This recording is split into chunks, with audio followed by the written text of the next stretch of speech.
மக்களே நம்ம இன்றைக்கி எங்கே வந்திருக்கோம் பார்த்தீங்கன்னா, கெண்டக்கில் இருக்க அக்கா கடை. அக்கா கடை இப்போ அக்கா இல்லை, ஆனால் கடை மட்டும்தான் இருக்குது. இப்போ இங்கே புதுசாக வந்து பார்த்திங்க அப்படின்னா, மீன் எல்லாமே ஃப்ரெஷ்ஷாக நம்ம கண்ணு முன்னாடியே மசாலா தடவி நம்ம செலக்ட் பண்ணுற மீனை வந்து அப்போவே சுட சுட பொரிச்சு தராங்க. நம்மளுக்கு ஒரு மீனை எடுத்து பொரிக்க சொல்லிட்டு அண்ணன்ட்ட பேச்சு கொடுத்துக்கிட்டு இருந்தோம்.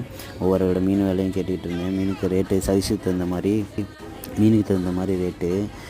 இதுதாங்க அந்த கடை பேர், இப்போ இருக்க கடை பேர். இங்கே வந்து பார்த்திங்கன்னா ஓடுறது, தவறுறது, பறக்கிறது, போடுறது, மிதக்கிறதுன்னு சொல்லி எல்லா விதத்தையும், எல்லா அனிமலையும் பிடிச்சி எல்லா விதத்துலையும் சமைச்சு வச்சுருந்தாங்க. பார்க்கவே கண்கொள்ளா காட்சியாக இருந்துச்சு நான்வெஜ் பிரியர்களுக்கு. கனவா, மீன், நண்டு அப்படின்ட்டு கூழும் இருந்துச்சு மக்களே. நான் கனவா மட்டும் வாங்கிட்டு ரூமுக்கு வந்துட்டேன். ரூமில் சாப்பாடு இருந்துச்சு, அதை வேஸ்ட் பண்ணக்கூடாதுல, அதான் மக்களே. கனவா வந்து டேஸ்ட்டு மீடியமாக தான் இருந்துச்சு. ஆனால் மீன் வேறு லெவல் மக்களே, டேஸ்ட்டு சூப்பராக இருந்துச்சு. மீன் எலுமிச்சை மரத்தை புழிஞ்சு சாப்பிட்டா வேறு லெவலு. இந்த மாதிரி வீடியோ பார்க்க நம்ம சேனல் மறக்காமல் சப்ஸ்கிரைப் பண்ணிக்கோங்க. Tata, bye bye.